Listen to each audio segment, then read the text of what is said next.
Jack, Mike, we're here at iCapital Connect. Great to have you. Thanks for having us. Really excited to be here. Great to be here. Well, we have Jack Hanna, President and COO of GeoWealth, Mike Doniger, Head of Platform Partnerships here at iCapital. I think we have a really interesting conversation on tap because there's so much going on at the intersection of models, the intersection of customization, and UMAs. And you two are both doing it. So we'd love to dive in. Jack, I'll start with you.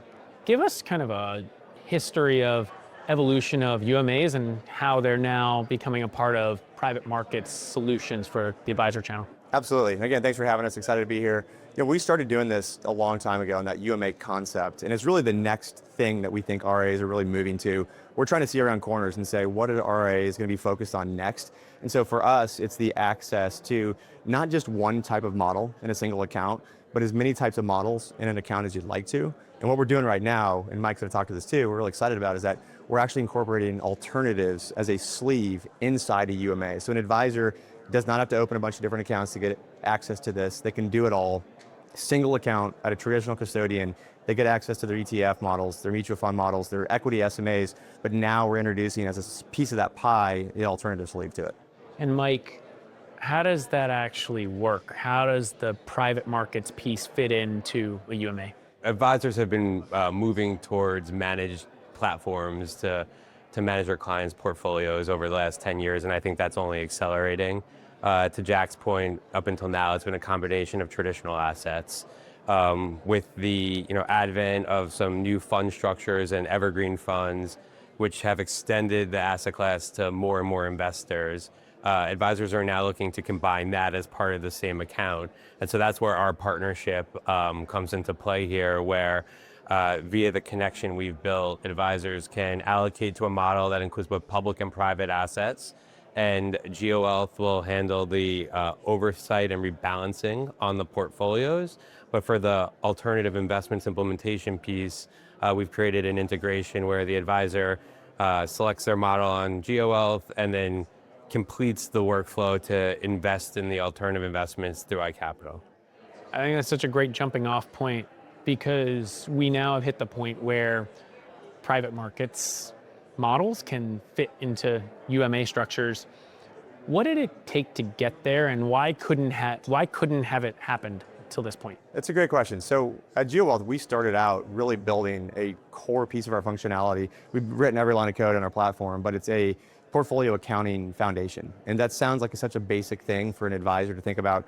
When a trade happens, book it into the right account, that's easy. But when you have a bunch of trades happening on the same day, from different parties even trading them, getting those mapped or accounted for correctly into a single account is really the most difficult part of it. And that's really part of our DNA is portfolio accounting, being able to do that. Whereas at a custodian, you go in and you see all your positions listed out. On our platform, we're going to break those out into each individual model as part of that overall UMA.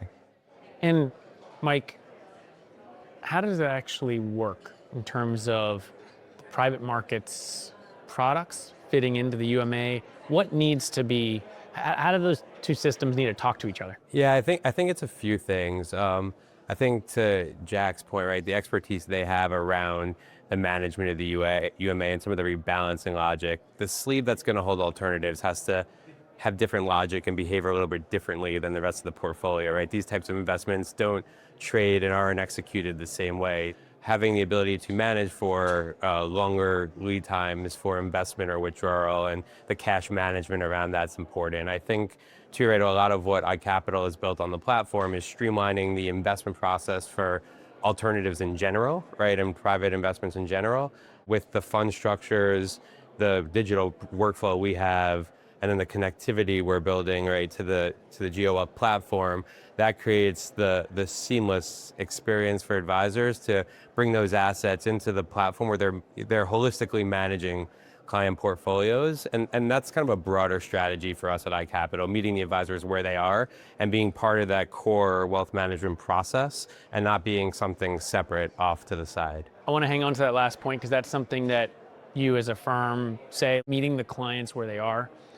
What were you hearing from clients that made you say, we need to create this solution where models fit into a UMA and make it easy for advisors? There's a lot of buzzwords that get thrown around. It's eliminate the swivel chair or find the easy button, right? But I think advisors are very familiar with managing or building client portfolios using models as building blocks. And then the UMA streamlines that all by being in a single account, being in the platforms that they're using, but embedding within that UMA experience. There's not a separate accounts for alt, there's not a separate platform for alts, right? And having a connected experience where they can invest the whole portfolio and then more importantly, quarterback that portfolio through the investment process, I think that's crucial. Jack, why be an early mover in providing private market solutions within the UMA? It's way overused, but you already said it, is meeting them where they are. And we've just seen that's where the industry's going. We've seen advisors realize they can use those building blocks of a standard portfolio, ETFs, mutual funds, equity SMAs, but we just have seen the industry say, what about us for everything else that's out there? And these are solutions that have typically not been available for your average RIA. Even a high net worth client might not have access to that. So the writing was on the wall for us. So, hey, we have the architecture on our platform to be able to handle this. And we built a really turnkey experience so that an advisor can go in and actually implement this in a very, very intuitive fashion. Is this the easy button? You could say that. It's definitely an easy button for them to get into. We tried to build a solution where they could go in as seamlessly as possible, only a few clicks, just like they're investing in a basic ETF model, they're going to get alts as a part of that. That brings up another point, customization. How can advisors now think about customization within one of their models? I think you've used the term sleeving. Mike, I'll ask you, how do you think about this from the perspective of constructing private markets portfolios that fit not only the advisor's needs, but each individual client that the advisor has? Sure. So, I think with some of the using BlackRock an example, right? We're live with the partnership there. BlackRock works with RIAs to build out their CMS models across different risk profiles and asset allocations. The advisor has the opportunity there to select which mix of equity and fixed income, but also public and private assets that makes sense for that client. I think, mentioning this is early innings, right? I think taking it a step further, there's a world where whatever the approved list of funds that a firm has on their platform, the advisor can have some control about how they mix and match those building blocks to customize for clients also. Brings up an interesting question, which is the GPs. How will the GPs think about this, and what type of GPs are well suited to be in a model? I think that in general, those GPs are looking at this holistically and they want to work with these firms. A lot of firms don't want to just outsource every part of asset management and say, take this, give us a model back. They want to actually be hands-on. That way they can have a conversation with their clients and say, hey, I worked with whatever GP this might be to build this particular model, so that they're very involved with that. And it's the GPs that are really more open-minded in how they're going to approach it. They might not take every single sleeve or position inside a model. They might want to say, hey, we're best of breed in these 3 or 4, or we can bring in somebody else for a completion piece. And so it's not just everything for them. I want to touch on that because I think that's a really important theme in private markets, especially as you have platforms that get bigger and bigger across different strategies and asset classes, is can firms be all things to all people? Maybe some firms think they can, but there's also an element of how do you create the best of breed models? How do you both think about that?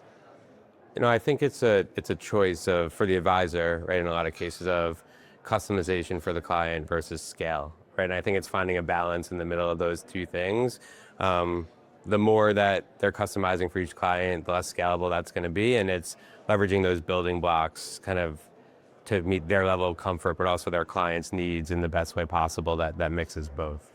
I think we've seen a spectrum. So you might have one firm that says, we want a different model for every single client that we have. That is very hard to scale. We've seen it done, just not done very well. And then the other end of that spectrum would be, we have 5 models and it works for every single client we have. Obviously, it's always in the middle there. And so you build out a supermarket shelf that's got a good variance of models, different minimums, different levels. You want a lot of alts, you want a few alts as part of that. So you build out a nice, robust marketplace within a firm, and it works pretty well.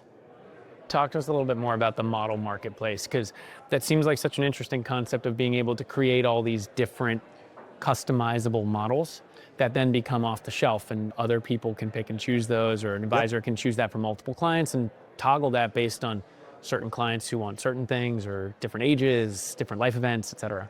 We have a model marketplace on GeoWealth that really is across that spectrum. And so we have just traditional third-party asset managers that have basic models. Other end of that spectrum is that we have advisors that want no outside assistance from anybody. They want only their own models on there, and then everything in between there as well. So what we see really works well for a lot of firms is that they have some outside help that come in and say, hey, let's build this together. I want the expertise of a large asset manager, GP, as part of this, and they can put something together that, again, no advisor book is going to be just this plain vanilla clients across the board. And so you have a good mix that gives them availability for a good model for every client. Mike, what is the next evolution of model portfolios look like, and then as they fit into UMAs? Yeah, so I think it's a few things. One, right now, our integration is taking advantage of our multi-investment workflow. That includes, if there's multiple funds in a model, having them all come over into a single checkout experience with the funds and amounts populated for the advisor to have that single checkout process at one time. Right now, that's on a client-by-client, account-by-account basis.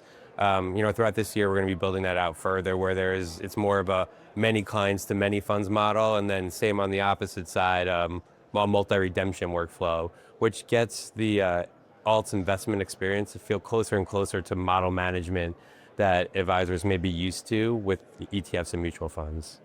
What do you think GPs need to understand about, one, advisor workflows, and two, about something you just mentioned, model management? I think on the architecture side, don't be afraid to incorporate outside parties. You may not have the best position for every single sleeve or model that you build. So don't have a high fence around what you think is out there. A lot of advisors really appreciate when somebody says, hey, we might have somebody else that's best of breed for another position in this model. And the advisor, that's received really well by the advisor community. I think it's continuing to make it easier and easier, right? Advisors, if something's hard, advisors are going to be less likely to adopt it. So it's really taking as much of the friction out of the process as possible. Jack, you've seen this play out over the last 15 plus years, been at GeoWealth, and obviously you've had UMAs for a while, but now focus on private markets.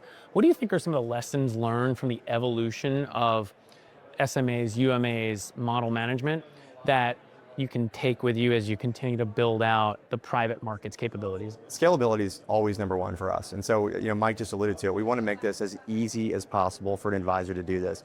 If they want to invest in a model that has, 3 or 4 or 5 sleeves or models in it, they would have to go out and they'd literally have to do that for 3 or 4 or 5 different accounts. We built this out with iCapital, so it's super seamless. They literally are going to go through a workflow on our platform that hooks into iCapital. Checkouts there, they can go through that checkout process, because the client gets involved too. We make that as easy as possible. Nobody wants to go to a client for signatures 5 times. They want to make that as easy as possible. When I listen to you, I think of puzzle pieces. It feels like you're all fitting the pieces of the puzzle together. GeoWealth's a piece of that puzzle, BlackRock's another piece of that puzzle, iCapital's another piece of that puzzle. Mike, how did you, as you thought about building out this partnership, how did you think about fitting the pieces of the puzzle together? I think we obviously have a strong partnership with BlackRock. GeoWealth had clearly put a lot of time and thought into the management of the UMA and the rebalancing logic and how to handle that, including alts. And so I think it was kind of a natural fit there. The teams have kind of dug in and worked well together. We're moving quickly, and we're really excited for kind of what's to come. What's next from your perspective? Give them the tools that they need to get a total complete portfolio. They can pick whatever model they want to, customize it as far as they'd like to go, add as many alt components or sleeves as they want. What's missing from the post-investment side? So what I'm really getting at here is, as you think about reporting, portfolio monitoring, valuation software that makes things more real-time, particularly as we get into evergreens, because evergreens are going to be the building blocks of the private markets components of the UMA.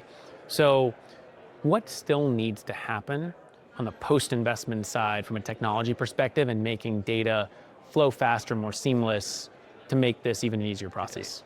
It's interesting from the advisor's perspective. They push their buttons and they're kind of done with the process. For us, a lot of that work starts post-trade. The portfolio accounting has to take place there. Things like portfolio accounting and performance reporting and billing, aggregation, all getting into one system is what we've always done. And so to get everything together, even post initial trade, something as simple as a cash extraction or cash injection in a traditional model was pretty basic.